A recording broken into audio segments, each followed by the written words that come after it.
आज यौम तकरीम शहदा मनाया गया, जिसमें हर जगह पे तकरीबात हुई, आम अवाम ने भी मनाई, अस्करी क़यादत ने भी तकरीबात में हिस्सा लिया, आर्मी चीफ भी थे, नेवल हेड क्वार्टर में भी हुई, एयरफोर्स के हेड क्वार्टर में भी हुई। ये एक दिन का मामला नहीं है, पूरी पाकिस्तानी कौम, असल में मुझे अफसोस चीज़ का है कि हमें अब बहैसियत कौम अपने आप को ये रियलाइज़ कराना पड़ रहा है कि हम शहदा की इज़्ज़त भी करते हैं और उसके लिए यौम मना रहे हैं। हालांकि ये अंडरस्टूड है, जो पाकिस्तानी हैं उनके खून में, उनके ख़मीर में शामिल है शहदा और गाजियों की इज़्ज़त करना। उसके लिए हमें कोई एक दिन मुख्तस करने की ज़रूरत नहीं है। लेकिन बदकिस्मती ये है कि इस मुल्क का जो सियासी इस वक्त माहौल चल रहा है, जिस तरह के 9 और 10 मई को वाक़यात हुए, हमें एज अ कौम ये डिमॉन्स्ट्रेट करना पड़ रहा है कि जी हम शहदा की इज़्ज़त करते हैं, हम शहदा की तकरीम करते हैं। और ये बड़ी बदकिस्मती की बात है कि अगर हमें डिमॉन्स्ट्रेट करके ये बताना पड़ रहा है, लेकिन इसके अलावा कोई चारा कार ही नहीं, क्योंकि हम में से ही वो लोग थे। अगर हम जो वहाँ पे जो हंगामा राई कर रहे थे वो कोई हिंदुस्तान से नहीं आए हुए थे, वो कोई इजराइल से नहीं आए हुए थे, वो अफगानिस्तान से नहीं आए हुए थे, वो हम में से ही थे, वो पाकिस्तानी थे। हुआ उसका ताल्लुक तहरीक इंसाफ से था या जिस तरह इमरान खान साहब कहते नहीं था, वो थे तो पाकिस्तानी, जिन्होंने शहदा की तकरीम नहीं की, जिन्होंने ये कोर कमांडर लाहौर को जला देना जो है, ये एक बिल्डिंग को जला देना नहीं है। वो जो स्टैचूज उठा उठा के कर्नल शेर खान के फेंकना, वो सिर्फ एक पत्थर का मुजस्मा नहीं है, वो सिंबल्स थे पाकिस्तान की इज़्ज़त के, पाकिस्तान की गाजियों की, शहदा की कुर्बानियों के। तो ये हमें आज यौम तकरीम शहदा बनाना पड़ रहा है और बताना पड़ रहा है कि जनाब हम शहदा की इज़्ज़त करते हैं और हमारा ताल्लुक, हम अक्सरियत जो है, हमारा ताल्लुक इन फसाद बर्पा करने वालों से नहीं है। लेकिन ये भी ज़रूरी था और 9 मई और 10 मई के बाद तो ये ज़रूरी था ही, इसलिए वो हमने करके दिखाया। आज की तकरीब जो हुई है उसमें मैं अगर उसको देखूँ, आज आर्मी चीफ जो थे उन्होंने एक तो जब पुलिस लाइंस में गए हैं तो उन्होंने एक दफ़ा फिर इस अज़म का अहादा किया है कि जी वो छोड़ेंगे नहीं जिन लोगों ने फ़ौज और हुकूमत और जो कानून के सामने उनको लाया जाएगा, जो 9 मई 10 मई के फसादात में शामिल थे, प्लानर्स थे, बैटर्स थे।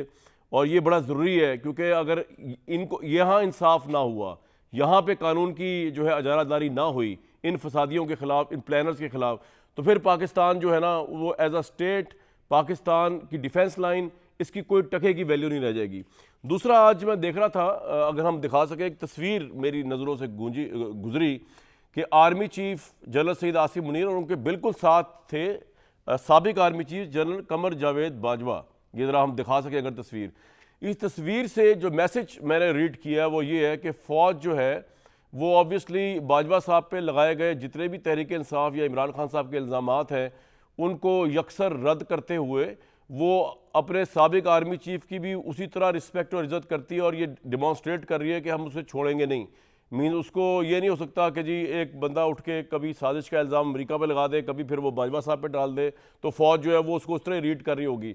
ये बड़ी सिग्निफिकेंट आज और बड़ी एक इम्पॉर्टेंट तस्वीर थी जो मेरी नज़रों से मैं आपसे शेयर कर लूँ कि जनरल बाजवा जो हैं वो जनरल सैयद आसिम मुनीर के साथ, जनरल टायर बाजवा जो है जनरल सैयद आसिम मुनीर के साथ बैठे हुए हैं।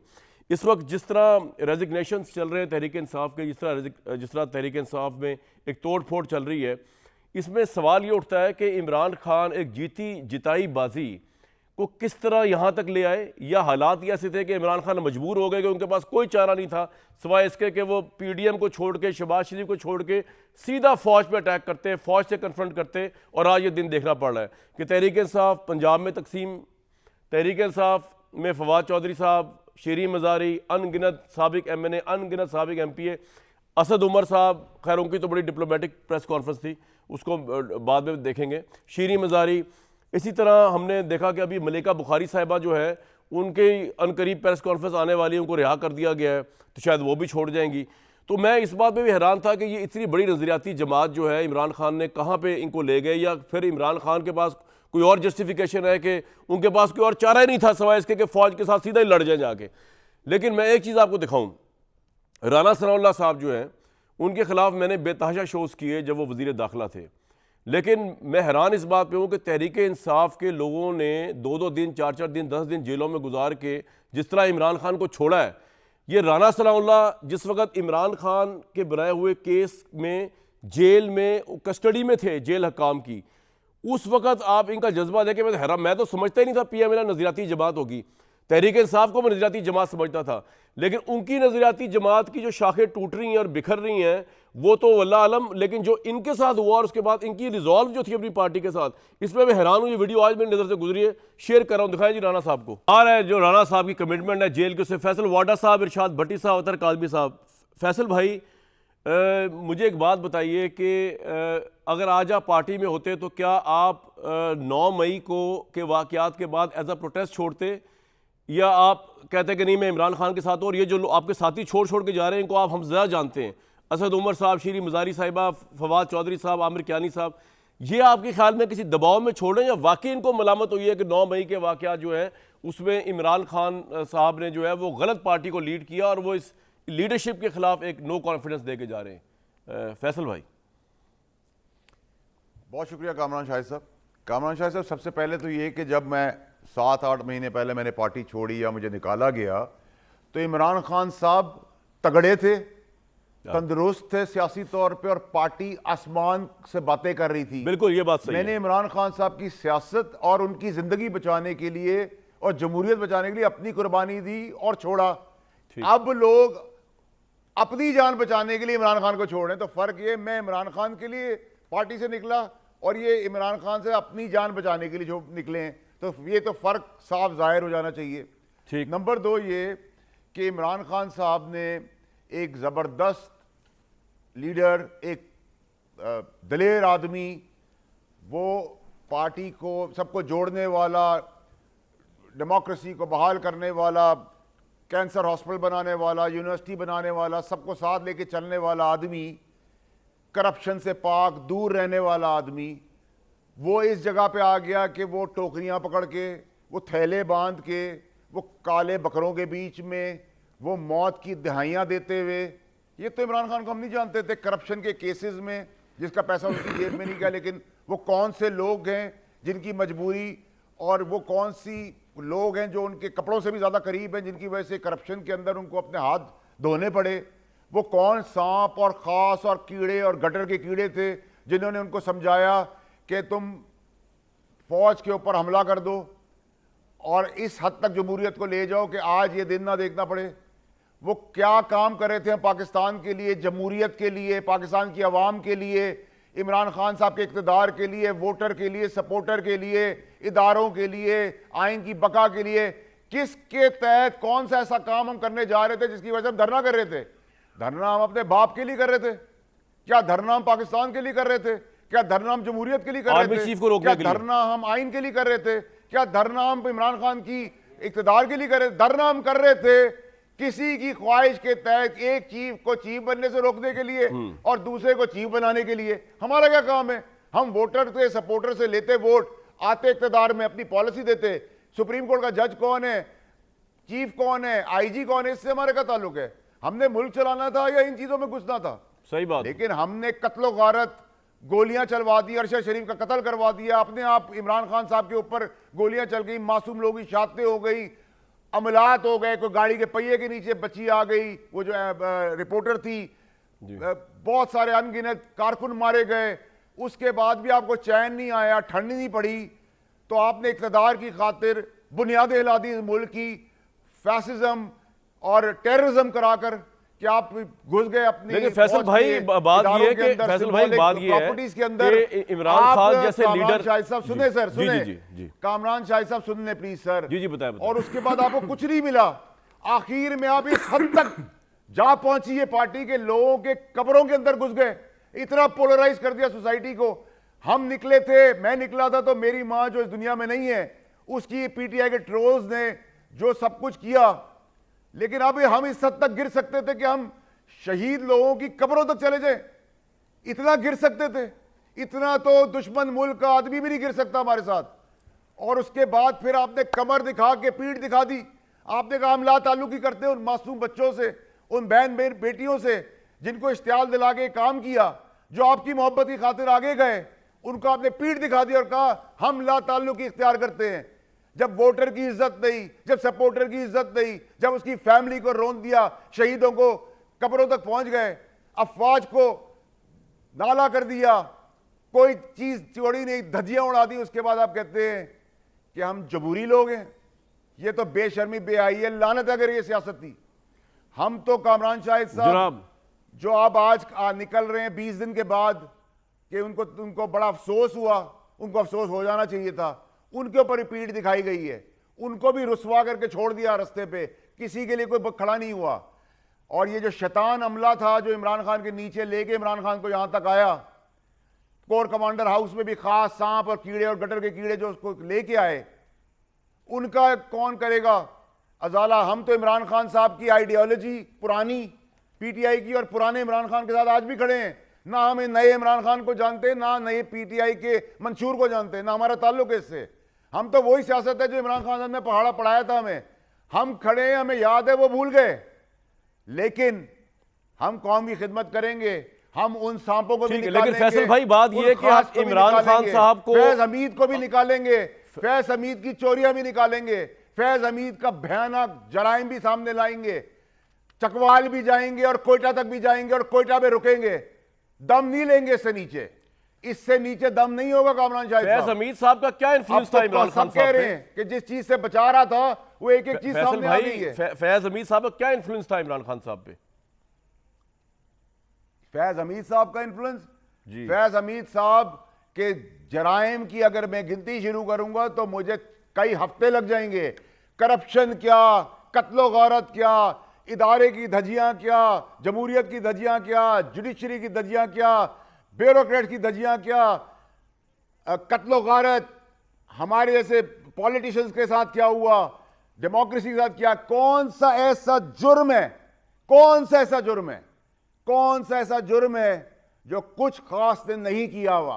तो क्या अगर आप जमहूरी लोगों का एहतसाब करेंगे, आप मीडिया के लोगों का एहतसाब करेंगे, कारोबारी का एहतसाब करेंगे, आम बंदे का एहतसाब करेंगे, तोड़फोड़ करने वाले का एहतसाब करेंगे, तो फिर एहतसाब जो पाकिस्तान और कानून से ऊपर है, उसमें एस्टैब्लिशमेंट हो या कोई जज हो, एहतसाब उसका भी होगा। राइट, एहतसाब सबका होगा, छोड़ेंगे। ठीक, आपका पॉइंट आ गया फैसल भाई। और ऑब्वियसली ये इल्जामात जो है फैज हमीद साहब चाहें तो आके इसको कन्फ्रंट कर सकते हैं, हमारे शो पे भी आ सकते हैं, वैसे भी जवाब दे सकते हैं। ऑब्वियसली ये इल्जामात हैं जो अभी लगाए गए हैं। इरशाद भट्टी साहब, अभी मैंने आपको राना सनाउल्लाह साहब का दिखाया। देखें राना साहब के जो पॉलिसी थी जब वो पहले वजीर दाखिला थे पंजाब के, उस पर आपने और मैंने कितना ज़्यादा किया था। हम ऑब्जेक्टिवली एक बात कर रहे हैं, कोई जज्बाती नहीं राना साहब की मोहब्बत के अंदर। लेकिन मैं इस बंदे को राना सनाउल्लाह को अप्रिशिएट करता हूं कि जिस तरह ये मौत की चक्की में था, जिस तरह जेल की सोबतें बर्दाश्त कर रहा था, लेकिन ये ना असद उमर साहब की तरह, ना फवाद साहब की तरह, ना शीरी मजारी साहिबा की तरह, इनकी तरह ये पार्टी छोड़ के नहीं गया। तो सर ये इमरान खान की तो इनकलाबी नजरियाती पार्टी थी, वो क्या सिर्फ एक क्रिकेट की फैन फॉलोइंगशिप थी जो एक धड़ल्ले में उड़ गई? इरशाद भट्टी साहब को समझ नहीं आ रहा ये क्या हुआ है और ये क्या होने जा रहा है इस पार्टी के साथ? ये भाईजान सिर्फ 2-3-4 मिनट दे दीजिएगा। मैं जी, पिछले प्लीज। 2-3-4 दिनों से यही सोच रहा हूँ, यही जेन में है कि पिछले 13 महीनों से हो क्या रहा था, चल क्या रहा था। हकीकी आज़ादी की जंग, गुलामी की जंजीरें तोड़ देने की जंग, जहाद की, अमर बिल मारूफ व नही अनिल मुनकर की जंग, हक व बातिल की जंग, मीर जाफरों मीर सादकों के खिलाफ जंग, गद्दारों, साजिशियों, सहूलतकारों, हैंडलर्स, न्यूट्रलर्स के खिलाफ जंग, चोरों, लुटेरों, डाकुओं के खिलाफ जंग। और इस जंग में 13 महीने में बड़ा मुश्किल वक्त आए, क्रैकडाउन हुए, आंसू गैस चली, गिरफ्तारियां हुई, मुकदमे बने और 50 से 60% आम आदमी ने जेलें भुगती, हवालातें भुगती, आंसू गैस भुगती और उनके घरों में लोग घुसे और उन्होंने सारा कुछ बर्दाश्त किया। लेकिन जब थोड़ा सा मुश्किल वक्त आया तो शीरी मज़ारी साइड पे हो गई। मेरे बच्चे मुझे अजीज़ हैं। थोड़ा सा मुश्किल वक्त आया, असद उमर ओहदे छोड़ गए कि 9 मई को जो हुआ वो गलत है। थोड़ा सा मुश्किल वक्त आया, आमिर कियानी, फयाज चौहान समेत 20 पार्टी छोड़ गए कि पाक फौज हमारी फौज है। थोड़ा सा मुश्किल वक्त आया, फवाद चौधरी पतली गली से निकल गए कि मैं सियासत से ब्रेक लेना चाहता हूं। अब मैं शीरी मज़ारी से यह पूछना चाहता हूं कि आपको अपने बच्चे अजीज, बिल्कुल ठीक, अरशद शरीफ के बच्चे आपको अजीज नहीं थे, जिले शाह भी किसी का बच्चा नहीं था। इस वक्त भी हजारों बच्चे जो जेलों में आपकी वजह से, आपकी ट्रक की बत्तियों की वजह से, आपके झूठ और 2 नंबरियों की वजह से इनकी माएं बाहर रो रही हैं, आपको वो अजीज नहीं है। इन सैकड़ों खवातीन को आप क्या जवाब देंगी जिन्होंने आपके लिए अपने बच्चों को, अपने घरों को, अपने सारा कुछ को बर्बाद कर दिया? लेके रहेंगे आज़ादी, छीन के रहेंगे आज़ादी, और हर वक्त खून गरमाने वाले और दोनों असम्बलियां तुड़वाने वाले फवाद चौधरी साहब, आप हकीकी आज़ादी और जहाद में ब्रेकें भी लगती हैं, यानी जीटी रोड पे ब्रेकां लग गई हैं, बिल्लो तेरी चाल वेख के ब्रेकें भी लग जाती हैं हकीकी आज़ादी में, और जहाद में ब्रेकें भी होती हैं। अरशद शरीफ को क्या जवाब दोगे फवाद चौधरी? बाहर बैठे साबर शाकर, मोईद पीरजादा को क्या जवाब दोगे? इमरान रियाज को क्या जवाब दोगे? और क्या जवाब दोगे कि जो आपने इतने खून गरमाए थे, इतना सारा कुछ किया था, उसका क्या रिजल्ट मिला? मैं कल अभी इधर दुनिया से निकलूं, मुझे पकड़ ले यार, मैं सिंगल पेरेंट हूं, मैं आपके साथ खड़ा था, मेरे 2 बच्चे हैं, मुझे क्या जवाब दोगे? आपने तो ब्रेक लगा ली, मेरी ब्रेकें अगर फेल हो गई तो मैं क्या करूंगा? आमिर कियानी साहब, जिस दिन आप इख्तिदार में हमें बताते थे आर्मी चीफ हमारा बाप होता है, आपने बाप को गद्दार बना दिया। DGISI मुल्क का रखवाला होता है, यह आपने इख्तिदार में हमें बताया, आपने उसे गद्दार बना दिया। अमेरिका को, डोनाल्ड लू को बरतरफ करना था, आपने अमेरिका से मदद मांग ली। जिस वक्त कल ये सारा कुछ हो रहा था, उस वक्त आपका क्यों ज़मीर नहीं जागा? थोड़ा सा मुश्किल वक्त आया है, और आज आपको अपनी फौज जो अपनी लगने लग गई है। असद उमर साहब, आप अरस्तू थे, अफलातून थे, सेकंड आदमी थे पाकिस्तान तहरीके इंसाफ में, आपके किस्से सुनाए जाते थे कि ये आएगा और हमारी किस्मत बदलेगा। आज आपको पता चला कि फौज सलामती की जामन होती है। आज आपको पता चला कि फौज के बिना कुछ भी नहीं है। साहब, आप ये कह रहे हैं कि लीडरशिप भाग गई है। 2 जुमले, सिर्फ 2 जुमले, कामरान शाहिद भाई, सिर्फ 2 जुमले। आज जब ये सारा कुछ फौज को गद्दार बनाया जा रहा था, उस वक्त आप क्यों सेक्रेटरी जनरल थे? और आखिर में ये कहना है, ये सब हमें क्या बताते थे? हाउस ऑफ शरीफ ने NRO लिया, पीपल्स पार्टी ने ढीलें की। आज आप पतली गली से क्यों निकल रहे हैं NRO लेकर, ढीलें करके? राइट। आज आप चोर दरवाजे क्यों ढूंढ रहे हैं?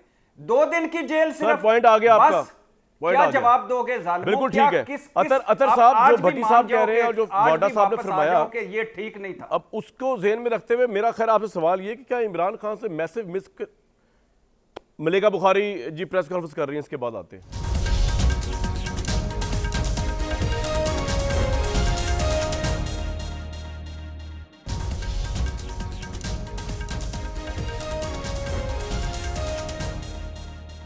अतर भाई, बहुत माजरत, आपके पे आते ही साथ ही उनकी प्रेस कॉन्फ्रेंस आ गई। सर, अगर हम जल्दी से आगे चले और ये बताइए कि जहां पे इमरान खान इस वक्त खड़े हैं और तहरीक इंसाफ, वहां से कम बैक हो सकता है अतर भाई इमरान का इलेक्शन से पहले, जब भी इलेक्शन? देखें जी कामरान भाई, देखें, नो डाउट इस वक्त हमारा जो मुल्क है ना, वो तकसीम का शिकार है। हमारी सियासत तकसीम का शिकार है। आपको पोलराइजेशन नज़र आ रही है। लेकिन शुरू में आपने भी बात की, एक चीज़ ऐसी है जिस पे हम सब मुत्तफिक हैं, और वो ये है कि जो हमारे शोहदा हैं, वो हमारे हीरो हैं, हमारे सर का ताज हैं। हम सब को खुद से क्वेश्चन करने की ज़रूरत है कि हमारे किसी बात से, हमारे किसी अमल से, क्या उस माँ का दिल तो नहीं दुखा जिसने अपना जवान बेटा इस वतन के लिए दे दिया? वो खातून जो जवानी में बेवा होगी और उसका कुल असासा वो अपने शहीद की वर्दी में तस्वीर है, जिसको देख के वो फ़ख्र से ज़िंदगी गुजार रही है, मतलब बेवा होने के बावजूद। तो हमारी किसी हरकत से क्या उसका दिल तो नहीं दुखा?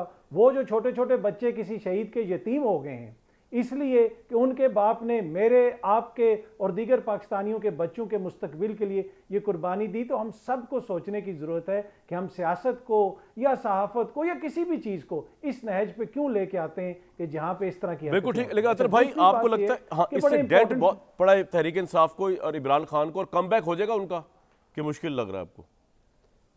अच्छा देखिए, इसमें इशू ये है कि सियासी पारा जहाँ पे नीचे करने की ज़रूरत है ना, वहाँ पे लेवल ऑफ डिस्कशन को थोड़ा सा ऊपर ले जाने की ज़रूरत है। ठीक। हम ये कह रहे हैं कि एक बंदा जेल में जाता है और वो बाहर आके आज़ादाना फैसला करता है कि वो इमरान खान को छोड़ देगा। इस पे भी क्वेश्चन करने की ज़रूरत है कि ये क्या, ये हो रहा है, मैं तो कल से कर रहा हूँ इस पे कि एतजाज़ एहसन साहब, बिल्कुल एतजाज़ एहसन साहब लाइव टीवी पे आके रो रहे हैं डेमोक्रेसी में। जो डेमोक्रेसी में देखें ना, हमारा तो एक जमहूरी मुल्क है, हम कोई बनाना रिपब्लिक तो नहीं है कि यहाँ पे हम मुसीबतें काटें, जेलों में जाएं, ये करें। नहीं, हमारे मुल्क में आईन है, कानून है, वो सर्टन फ्रीडम्स आपको देता है। अगर अदालतें ये क्वेश्चन कर रही हैं कि भाई प्रेस कॉन्फ्रेंस करनी है या जमानत लेनी है, तो फिर थोड़े से मसाइल है ना, हम सबको सोचने की ज़रूरत है कि इस नहज पे चीज़ें क्यों पहुंची हैं। जहाँ तक खान साहब के डेंट का ताल्लुक है, देखिए इसमें कोई इनकार नहीं कर सकता कि बड़े बड़े उनके जो साथी हैं वो उनको छोड़ के गए हैं, तो इससे तो आपकी सियासत पे तो यकीनन असर पड़ेगा खान साहब की। लेकिन दूसरी तरफ ये भी क्वेश्चन है कि क्या जो खान साहब का वोटर सपोर्टर है वो इस चीज़ की वजह से उनसे मुतनफ़र हो जाएगा। मेरा नहीं ख्याल कि एकदम से वो जाके अलीम खान साहब को वोट देना शुरू कर देंगे या किसी और को देना, या तहरीक इंसाफ हकीकी के साथ मिल जाएंगे, लेकिन असर ज़रूर पड़ेगा। पर ये एक लॉन्गर क्वेश्चन है, ये पाकिस्तान की पॉलिटिक्स के ऊपर जो है ना सोचने की ज़रूरत है कि पाकिस्तान की पॉलिटिक्स किस तरफ जा रही है। और हम अपनी, अब एक छोटी सी लाइन ऐड करूंगा, हम अपनी पॉलिटिक्स के लिए कभी सुप्रीम कोर्ट की तरफ ले जाते हैं बहस को, कभी इदारों की तरफ बहस को ले जाते हैं ना। देखें ये जो लोग अभी इक्तदार में 3 साल इन्होंने मसलसल हमारे इदारों को टारगेट किया, मसलसल 3 साल, कि खान से तो लड़ाई नहीं है, लाने वालों से है। तो मेरे ख्याल में हम सबको सोचने की जरूरत है, बिल्कुल हम सबको सोचने की जरूरत है। अतर भाई मेरे साथ ही रहिएगा, को सियासी मैदान में ले, बिल्कुल ठीक है, सियासी मैदान मेरे साथ रहिएगा। फैसल भाई, आपके ख्याल में इमरान खान साहब का कम बैक हो पाएगा इलेक्शन से पहले, या ये डेंट बहुत बड़ा पड़ चुका है 9 मई का? हाँ देखिए कामरान साहब, दुनिया में कब्र में जाने के बाद कोई चीज़ नहीं हो सकती, वापस नहीं आ सकता, कोई चीज़ नहीं होती। आज भी इमरान खान साहब अपनी गलतियों का इजाला कर लें, उन लोगों से जान छुड़ा लें, बता दें कि मैंने नादानी में भरोसा करके बहुत ज़्यादा गलतियां कर दी है, मैं जान छुड़ा रहा हूँ। और जहाँ तक अतर भाई ने कहा, बिल्कुल सही कहा, हम में से कोई लीडर नहीं है, वोट जो था वो इमरान खान साहब को पड़ा था। लेकिन ये कहना भी मुनासिब नहीं है कि सपोर्टर और वोटर वैसे ही खड़ा रहेगा जब उनकी कब्रों तक हम चले जाएंगे और उस पर कोई कंडेम नहीं करेगा। 16-17 दिन के बाद लोग कंडेम करना शुरू कर देंगे। और आपने एतजाज साहब की बात की, बहुत बेहतरीन, बड़े आदमी हैं, हम उनको बड़ा सीखते हैं, बड़े हैं हमारे, लेकिन उनको उस वक्त भी रोना चाहिए था जब शोहदाओं का तमाशा बनाया जा रहा था। उस वक्त भी धाड़े मार के पाकिस्तानियों को रोने की ज़रूरत थी। जब शहीदों के पुतले उतार के पार फेंके जा रहे थे, उस वक्त भी रोने और धाड़े मारने की ज़रूरत थी। जब कोर कमांडर हाउस में घुस गए आप, जब आपने फ़ौजियों को गालियाँ दी और हाथ उठाने की कोशिश की, उस वक्त धाड़े मार के कि वो जमहूरियत का अचार डालेंगे जब पाकिस्तान ही नहीं रहेगा। कुछ तो होश करे, कुछ तो शर्म करे, कुछ तो हया करे। मुर्दों को आपने नहीं छोड़ा। ये गुनाह ऐसा है कि इस गुनाह के बाद वापसी होनी नहीं चाहिए। अच्छा फैसल भाई, सदर मुमलिकत की जाने की अफवाहें गर्दिश कर रही हैं, आपके पास खबर है इस बारे में? सर मेरे ख्याल से सदर मुमलिकत ने जो भी काम किया है इमरान खान साहब का, उनको भी हिस्ट्री छोड़ेगी नहीं। और मैं ही 2-3 दिन से उनकी असलियत दिखाता आ रहा हूँ। असूलन तो उनको शर्म से इस्तीफा दे देना चाहिए। नहीं, उन्होंने क्या किया है? वो तो बैठे हुए आराम से, वो कह रहे हैं मेरा तो कोई रोल ही नहीं है, मैं तो मुसाइलत कर रहा हूँ। कामरान शाहिद साहब, एक्चुअली पाकिस्तान में किसी ने कुछ नहीं किया। एक्चुअली गुनाह किया है, फरेब किया है, गुंडागर्दी की है, बदमाशी की है, गला काटा है, जेब कतरी की है, वो आपने की है, मैंने की है, अथर भाई ने की है, भट्टी साहब ने की है। बाकी सब तो फरिश्ते दूध के धुले में, सब कानून से ऊपर हैं, अपनी मर्जी की तशरीह भी कर लेते हैं, अपनी मर्जी का कानून भी बना लेते हैं, अपनी मर्जी का डंडा भी चला लेते हैं, अपनी मर्जी की एक दूसरे की लीडरशिप की बार बार लेबॉर्ट्रियाँ भी ले आते हैं, अपनी मर्जी के लीडर भी बन जाते हैं, लीडर भी अकले खुल हो जाते हैं, वो आसमानी मखलूक बनने की नाउज़ुबिल्लाह कोशिश करते हैं। और हमारे जैसे लोग जो हैं स्टूपिड, वो वीडियोस बना के कहते हैं कि उनके पीछे चलो, जैसे कोई इमाम है। पॉइंट आ गया सर। अच्छा भट्टी साहब, आपके ख्याल में जिस तरह अतर साहब कह रहे हैं कि वोट खान साहब का इंटैक्ट रहेगा या नहीं रहेगा, ये इंपॉर्टेंट सवाल है। आपको क्या लगता है कि वोट उनका इंटैक्ट रहेगा ये सब कुछ होने के बावजूद, और इमरान खान कम बैक कर लेंगे अगले इलेक्शन से पहले? भट्टी साहब देखिए, इमरान खान मकबूल तरीन सियासतदान है आखिरी टेस्ट तक, यानी आखिरी जो था 9 मई के बाद तहरीक इंसाफ कैसे आगे जाती है, तहरीक इंसाफ का कैसे इमरान खान लेके जाते हैं, इलेक्शन कब होते हैं, उससे पहले क्या कुछ होता है, जो कुछ अभी ये 9 मई के हवाले से जो ख़तरनाक चीज़ें सामने आ रही हैं, उसमें क्या होता है, ये अलहदा बात है। कोई शक नहीं वो मकबूल तरीन सियासतदान है, कोई शक नहीं जो पीडीएम हुकूमत है उनकी इंश्योरेंस है। जिस तरह जो मुल्क का हाल कर दिया पीडीएम हुकूमत ने, सवा सत्यानाश कर दिया है, वो उनकी इंश्योरेंस है। लेकिन क्या अभी बहुत सारी चीज़ें होना बाकी हैं, और मेरी दुआ है कि अल्लाह करे कि तहरीक इंसाफ कायम रहे। बिल्कुल ठीक है, क्विकली आगे जाना है। अतर भाई मुझे एक बात बताइए कि आपको इस साल इलेक्शन में इमरान खान पार्टिसिपेट करते नजर आ रहे हैं? अस्यूम करें कि इस साल इलेक्शन हो रहा है। देखिए देखिए, फिलहाल तो जो सिचुएशन है, खान साहब के ऊपर मुकदमात वगैरह तो काफ़ी हैं, लेकिन कोई आईनी कदगन नहीं है। अगर इंतखाबात होते हैं और आइन और कानून में वाज़ेह मतलब लिखा हुआ है कि अक्टूबर तक में अतर भाई बहुत टाइम है ना, आपको लगता नहीं कि ये फौजी ट्रायल जो है मिलिट्री ट्रायल के अंदर वो भी आएंगे?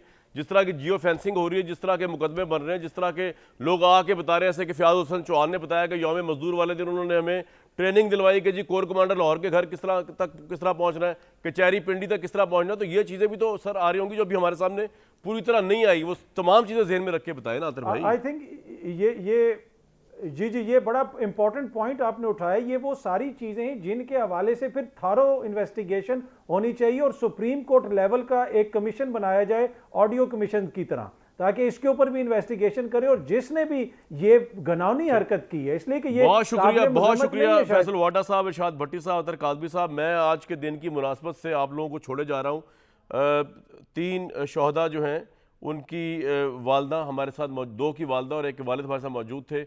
उनके जज्बात के ऊपर आज का प्रोग्राम और उसके होप के साथ कि पाकिस्तान के लिए जो भी हो वो अच्छा हो। मुझे दीजिए इजाज़त।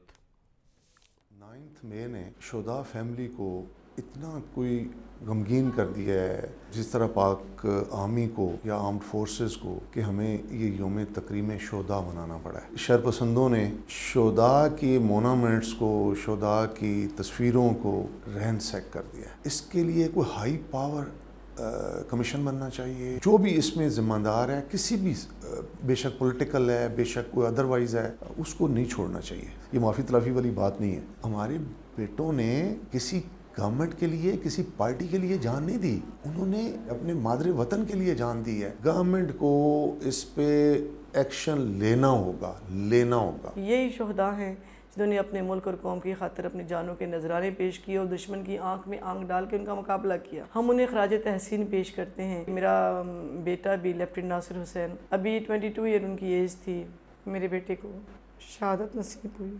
मुझे उसका इंतज़ार रहता है। मैं शहीद की बीवी थी, सब्र मुझ पे वाजिब था। तो आज मैं शहीद की माँ हूँ, तो सब्र मुझ पे फ़र्ज़ है। 9 मई के हवाले से दिल बहुत रंजीदा है, अफसोस है। ऐसा नहीं होना चाहिए। हमारे दिलों की यही आवाज़ है कि बस इनको याद रखा जाए और ऐसे हालात ना पैदा हों जिनसे हम जैसी माँ को तकलीफ़ पहुँचे। मेरा तो एक ही बेटा था, मैं तो इसके अलावा मेरे पास कुछ नहीं था उसको, इस मुल्क को देने के लिए। और उसके पास भी, मेरे बेटे के पास भी अपनी जान से ज़्यादा और क्या था देने के लिए। तो जब मैंने टीवी पे देखा कोर कमांडर के घर को जलता हुआ और फिर शहीदों की तस्वीरें और वो सारा जो देखा है मैंने, मुझे बहुत दुख हुआ। ये जिसने भी किया है वो हमारे ज़ख्म तो हरे हो गए। शहीदों के वालिदैन और उनकी फैमिलीज़ बहुत हर्ट हुई हैं। तब हम तो टीवी देख रहे थे और रो रहे थे और हमें वही सारा वो जो है ना वो रिकॉल कर गया। हमें यकीन नहीं आ रहा था, मतलब अनबिलीवेबल था हमारे लिए। तो एक्चुअली जिन्होंने किया है जी उन्हीं को सज़ा मिलनी चाहिए, क्योंकि मेरे हिसाब से वो पाकिस्तानी नहीं हो सकते। अगर उनके साथ ज़रा सा भी उनका कोई रिश्ता होता पाकिस्तान से तो वो तो सवाल ही नहीं पैदा होता। वो तो बल्कि इसकी हिफाजत करनी थी उन्होंने।